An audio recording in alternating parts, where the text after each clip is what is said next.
Il cuore del centro storico di Agrigento batte ancora. Nonostante i crolli di servizi e le numerose problematiche che attanagliano il quartiere, gli abitanti della zona non desistono dal voler cambiare questa situazione.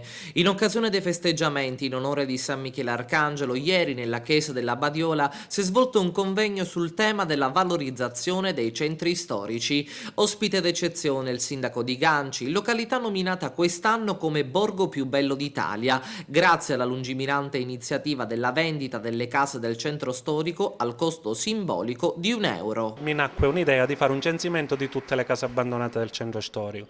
L'ho fatto con i miei uffici, ho visto la quantità che c'erano e da lì mi è venuta l'idea di chiedere ai cittadini, ho mandato una lettera a tutti quei proprietari dicendo: visto che avete abbandonato le case, ci sono problemi di stabilità, problemi sanitari, date la possibilità al comune di regalare se non vi interessano. Nel 2011 ho regalato la prima, da lì il boom, poi siamo diventati ad aprile di quest'anno il borgo più bello d'Italia grazie a tutte queste iniziative e da lì è scoppiato il finimondo a livello mediatico in tutto il mondo, dall'Arabia alla Cina, all'America, proprio siamo invasi da stranieri, tutti vogliono le case a Ganci. Un'iniziativa fortemente voluta dagli utenti del comparto turistico alla quale già alcuni si sono ispirati. Noi abbiamo iniziato questa iniziativa parecchi anni fa, dopo i tragici eventi del 2010 che sono successi a Favara, quindi con il crollo dell'edificio che ha scaturito la morte di 2 bambine,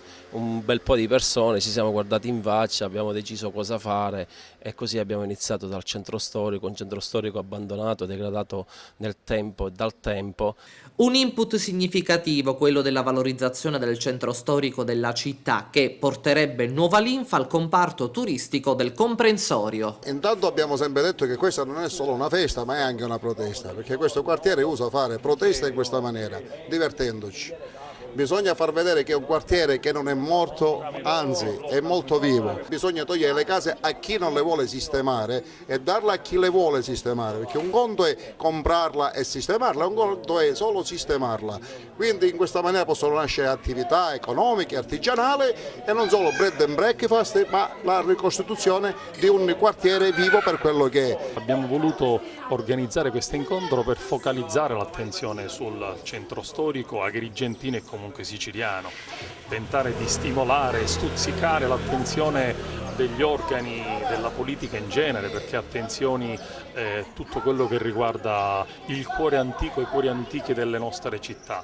Noi viviamo una situazione difficile, per alcuni versi anche disastrosa, e in questo occorrono interventi strutturali non indifferenti, occorrono fondi, occorrono mutui agevolati ma molto snelli, occorrono iniziative di rivitalizzazione che sono quelle che iniziamo proprio qui a San Girolamo. Il centro storico rappresenta un'opportunità, per il momento purtroppo fin troppo lontana da quella che è la Valle dei Templi, quindi il principale attrattore, ma il centro storico rivalutato, valorizzato, diventa sicuramente un importante attrattore turistico. Intanto bisognerebbe ringraziare l'organizzazione della festa di San Michele, perché è un'organizzazione che tiene vivo il centro storico cittadino, un centro storico che negli anni è stato abbandonato a se stesso, valorizzando e cercando così dalla classe politica nel passato di puntare sulla periferia. L'associazione San Michele invece tramite queste iniziative sta puntando con una serie di convegni, e questo è il primo, mi diceva l'organizzatore,